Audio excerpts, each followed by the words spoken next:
I love the saying, don't tell me what's most important. Show me your calendar and your checkbook Yep. or your online bank statement, whatever, and I'll Yeah, tell you what's most important. that's right. Yeah. Your money's, I think your money is a great representation of what's most important to you. Welcome to Finance for Physicians, the show where we help physicians like you use money as a tool to live a great life. I'm your host, Daniel Wren, and I've spent the last decade advising physicians on their personal finances, with the mission to help them understand that taking control of their finances now means creating a future where they can practice medicine where, when, and how long they want to. Heather, how's it going? It's going well. When I went out on my run this morning, it was 53 degrees. And can I tell you how happy that makes me after a whole summer of 80 to 90 degrees? I think that I would say that's perfect running weather in the 50s. It was delightful, and it makes me feel like fall has actually arrived. I hope it stays. Yeah, it's in where I live, I'm in Kentucky, and I feel like the fall is probably gotten to be my favorite season. It's right there in the now Heather's in Florida, so your Yeah, fall's a little different than my fall. it's still humid, still humid, but Takes a little longer to kick in. uh-huh. Yeah. Well, I it's been a while since we talked on the podcast. It's been a really long time. I took a break from doing the podcast, Yeah. but we're back. So We're back. I'm glad to be talking with you again. I love the topics we have. We were chatting about it a little bit before we hit record, but Yeah. I think we have fun topics. We're also financial planner geeks, so Yeah. we A little nerdy. sometimes don't like the same topics all you guys like, but hopefully it'll be enjoyable. Well, this first topic, so what we're going to be talking about in this show, I think it gets a little bit of a bad rap. People, it's almost like a bad word. People are Yes. like, I don't Yes. even want to talk about it. I Yeah. wonder if you can guess what I'm talking about yet. I'll give you some hints. Um, it starts with a B.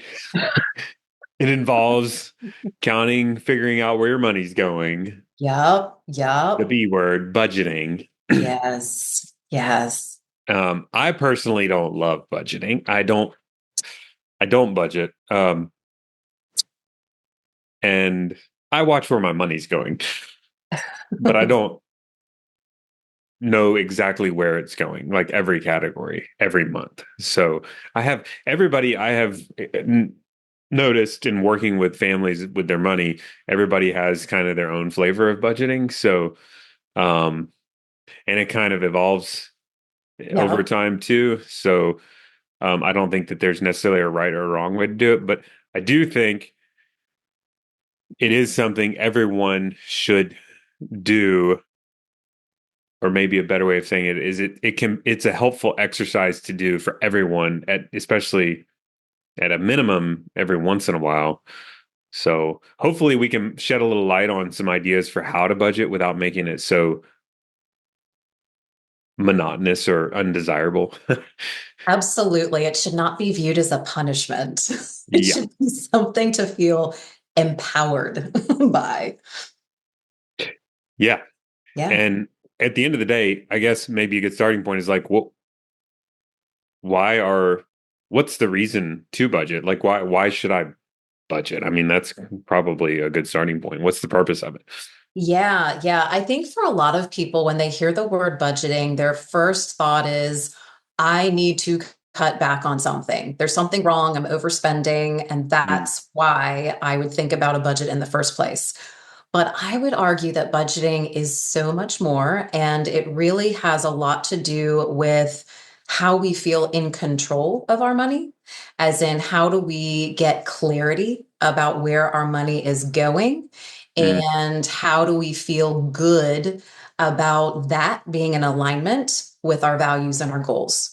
And so, in that way, it's less about, oh, I need to ratchet back in an area. And it's more about, I want to be in control of having a say in where my money goes, in order to have that in alignment with where I want it to go.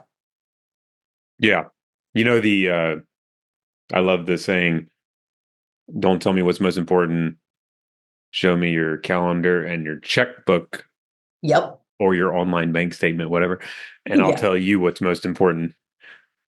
that's right. Yeah, Your money, I think your money is a great representation of what's most important to you.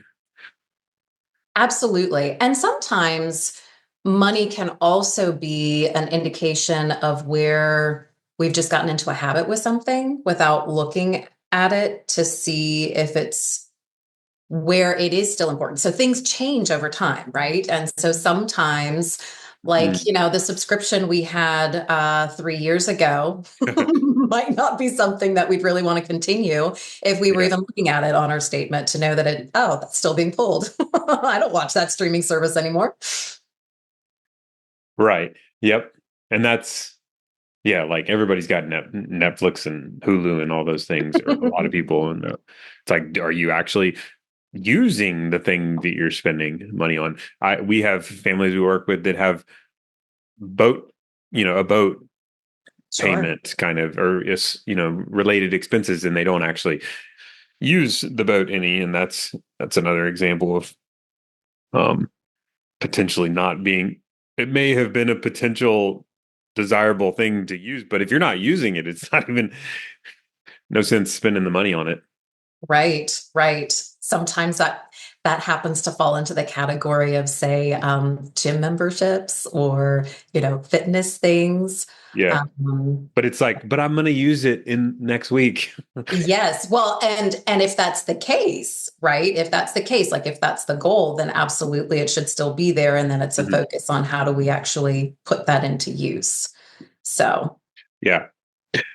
Yeah. So I think one hurdle people have with budgeting is where to start. I think, well, it's also, there's probably a little bit of bury your head in the sand. Like, I don't really want see no evil, hear no evil with a budget. So, sure. what, assuming you're like ready to dig in, what's a good starting point? Like, how do we actually, I think there's two different things. People sometimes think of a budget as like a what I think I'm spending money on, which is kind of like part of it, but that's like the real question is what you're actually spending money on. There's like the target and the reality. Right, right. Yeah, and it And can be very overwhelming to yeah, first approach it and to even know where to start. Because really, like you said, the first step is just getting a snapshot of where you're at. And so for a lot of people, this might actually be the first time or the first time in a long time that they've really paid attention to how much money is actually hitting my bank every month. And then where is it going if I were to look at just the high level categories, not even getting into the exact transactions. But if I were to just look at the categories of spending, so things like food, dining yeah, out, versus getting into all of the little transactions throughout a given week. That's really the first place to start. Just a high level, this is what's coming in, this is what's going out, and where is it going? yeah, yeah. Where you, it's good to start out. It's good to, yeah, from a starting point, we need to like, where are we at today? Mhm. Um, because a lot of times there's not much awareness for um we work with families all the time, and Mhm. a lot of times we'll go through like what people think their spending is, Yeah. and it's like I don't think it's ever been too high what they said. Like Yeah. no one ever. Right. Especially when it comes to the food and dining out. Yeah, Those are big ones for a lot of our clients. yeah. um but what's a good, so I think you could just write all your expenses down. That's like on a sheet of paper, like old school, or like Dave Ramsey envelopes. Sure, There's a bunch of different ways sure. to do it, but like there's also a bunch of like nice technology out there. Like, what are your favorite approaches to start to like track things and get organized? Yeah, so you can absolutely use an app, and I do. I often recommend for our clients whenever we're digging in on things to select some sort of app that's going to help them with categorizing their transactions and get that high level view. But that being said, you can start simply by looking at your bank statement. And taking a look at the direct deposit that's coming in for the income that's coming in. And Mhm. then just high level, what are the bills that we have? Like those are going to be the same every single month. And to write those out as a known, these are fixed expenses that are going to be coming out. There's not wiggle room in how much you pay in your mortgage. It is what it is. And so we know that that is going to be the same every month. And then when you look at things like, okay, I have paid off my credit card for X amount, that's where you can really start to dig in with an app, for example, Mm. or even just going to your credit card itself. A lot of times, credit card companies will allow you to go back and look at your transaction history by category. They'll automatically categorize it for you. It might not be 100% accurate, but again, if what we're after is a high level overview, that's a great way to start, and it's free. Mhm. And then beyond that, yes, absolutely. There are a variety of apps out there, some of them free and some of them for a relatively small subscription each month that you can link up your accounts to and actually have your transactions flow through, and it will categorize those for you as well. Got any favorites? So I know you do. I know I personally use Every Dollar, and I use the free option. They do have an option that you pay for that will have transactions coming through from your bank and debit card. They That a don't. Dave Ramsey. That is a Dave Ramsey Solutions product. Yep. And now they do not have a link up to credit cards. So for those of you using credit cards and you're wanting to itemize those transactions, this would not be a good option for that. Mm. Um, for clients that we work with, they actually have access through eMoney, which is software that we use in our financial planning with them. They actually have access to budgeting tool and transaction categorization through that platform for free. And so for our clients, I often recommend that we start with that as a starting point. I just recently did a budgeting meeting with one of our clients who used Monarch, which is something that you pay a subscription for, but I think it might be one that may have taken over Mint. Yeah, it is. It's one where you link up your accounts, and I will say, from an aesthetics point of view, it's really pretty awesome. A lot of really nice charts and graphs if you really want to Mhm. dig into things, and it puts it in a visually stimulating way that makes it easy to translate the data. Yep. Mhm. YNAB is another good one. That's a Yeah, a lot of our clients use that. Now, that can be for those who end up feeling like budgeting might kind of be a hobby. Like if you really want to dig in, YNAB is a really robust one to really get into all of your transactions, categorize them, and really stay on top of it. And the goal there, of course, is for every single dollar to be accounted for, which I would say should be the goal with any budget that we're creating. Let's take a quick break to talk about our firm, Renda Financial Planning. The goal of our podcast is to empower you to make better financial decisions. But sometimes the best financial decision you can make is to work with someone who understands your financial goals and has the expertise to keep you on track to reach them. That's where Rend Financial Planning comes in. We are a full service financial planning firm that works with over 400 physicians and their families across the country. We charge a transparent monthly flat fee for our services and offer virtual meetings you can take from anywhere. Best of all, you'll get to work with a team that specializes in working with physician families. So whether you're starting out and wondering how you'll balance your student loan payments and saving for a home, or you are an established physician trying to figure out how to pay for your kids' college and how much you need to save to reach financial freedom, we can help. I'll put a link in the show notes to schedule a no obligation meeting with one of our certified financial planners. Ren Financial Planning LLC is a registered investment advisor. For more information about our firm, please visit renfinancial.com. That's WRENNE financial.com. So the way that I was saying earlier, I don't budget, but I keep an eye on where our money's going. The way that I do it is I just track each month how much in total is being spent Mhm. by just going onto our checking account and looking at how much we started with, how much came in, and how much we end with. Mm-hmm. And then I can do the math and figure out how much was spent. Yeah. So it was not that complicated math. And Yeah. so basically every month I record how much came in, how much went out Mm-hmm. of my accounts. And then so I can see total spending, like the total. And then I can really the variable, like you were saying, the variable one is credit cards. So Yeah. um, every probably 6 months or so, don't like the number somewhere, and I'm like, we need to dig in. So we do like a kind of a 1 or 2 month audit, is the way I would look at it, and that way, it is kind of tedious to track it every single month. At least personally, I don't love to do that, but you don't want to not pay attention to it for years and years and years either. So you kind of have to Right. strike a balance. Right. Well, and again, it's, what is the goal? Is the goal just to have an awareness of where your money is going and that's it? Or is it we really want to be reallocating our money towards a specific short-term purchase? So maybe we got a big trip coming up and we would prefer to have that saved, ahead of time as opposed to trying to pay for it after the fact on a credit card. It might be that we are wanting to ratchet up our savings in some way, shape, or form. Hmm. And so maybe we have a baby on the way and we want a little more cushion for all of the stuff we're going to buy or for knowing that we're going to be taking time off from work. These are all very good reasons to be taking a look at the budget and saying, okay, Hmm. we have a certain amount of money every month.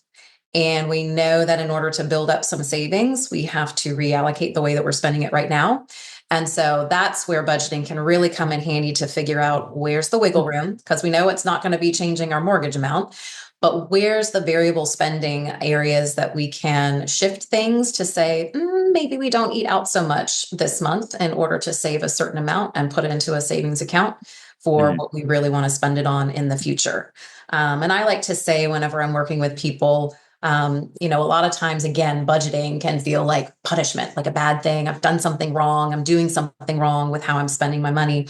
And I would say focus less on that and focus more on what are the things that you really want to say yes to. What do you want to say yes to spending on very intentionally? And in that way, it makes it a lot easier to say, I'd rather say yes to this thing than to the other thing that maybe I've been spending on in the past. Yeah, it's all trade-offs. And Mhm.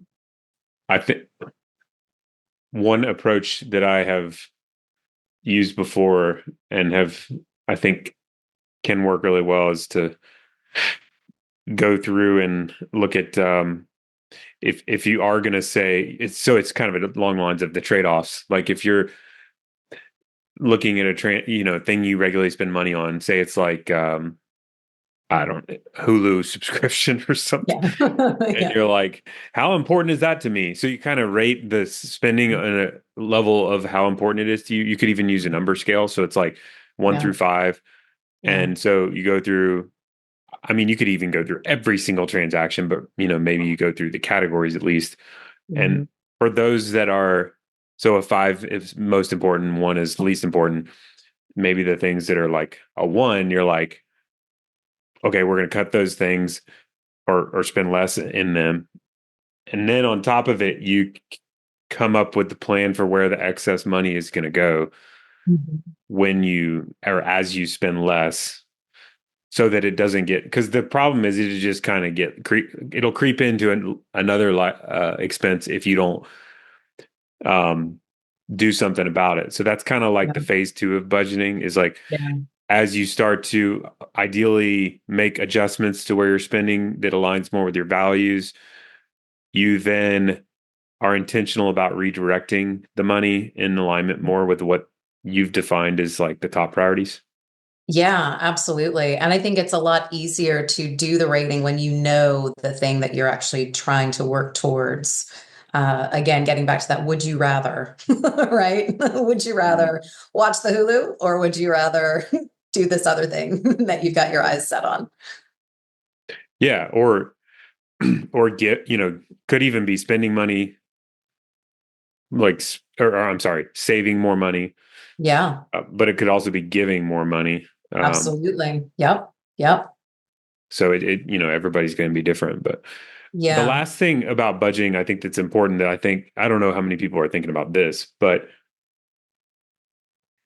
you also you got to know what your lifestyle is so that you can plan for retirement correctly. Mm-hmm. People don't think about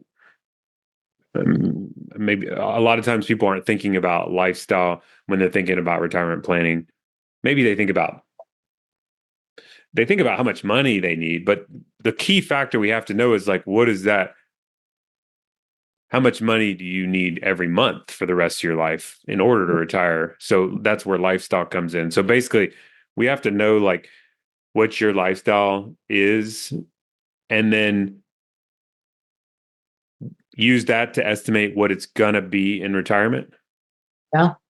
so that we can then get to a point of saying, okay, well, so we know how much lifestyle we need to plan for so that we can give you kind of like your number, like we can know how much you need to save to be on track for it. Mm-hmm. Yep. Absolutely. Absolutely. But it all starts with budgeting. Yes, it does. It does. I would say there's also another area that, as I've worked with our clients on budgeting, seems to be an aha moment for our clients that I'd like to share too is in approaching in a given year when people know they've got major expenses. So, here we are coming up on Thanksgiving, and very soon it will be Christmas. For a lot of people, that's a month where they're taking a huge hit on their credit cards because there's a lot of extra spending going on.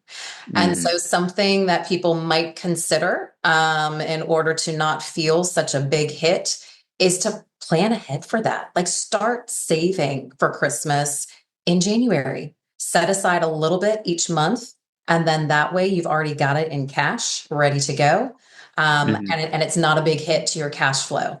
And this is something that a lot of our clients have expressed that they really like thinking about that approach. And that's something that I do a lot in my personal budgeting so that I know that my spending each month still stays relatively the same. There aren't going to be Mhm. any months where I'm taking a really big hit and I've got to ratchet back in my spending in some other area in order to pay things off on the credit card. But just to plan ahead, Mhm. you know what those big expenses are. Maybe it's, private school tuition. Maybe it's an annual trip that you guys take to visit family, out of state. Whatever the thing is, you can be very intentional about planning ahead, set aside a little bit each month in order to have that total amount ready to go when it's time to pay for it. And then you can pay for it in cash. And for a lot of our clients, being able to pay for things in cash is a huge weight off, Mhm. especially when working with couples. Yeah. And with couples, so budgeting can also be, well, my mind was going the direction of couples and budgets. Maybe we need to It's a leave whole that for different topic. that's another episode. We can get into Yep. like Yep. common disputes that occur when you start to talk Uh-huh. about budgets because Uh-huh. there's many and Oh, there's right and wrong ways for how to. yes. Yes. To have the conversation that can go sideways very quickly if it's not Yeah. approached well.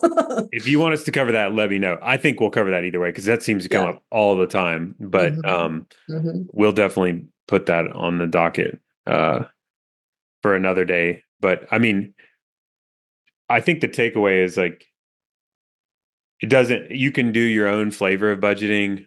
Hmm. Um, the main thing is having some spending awareness Hmm. and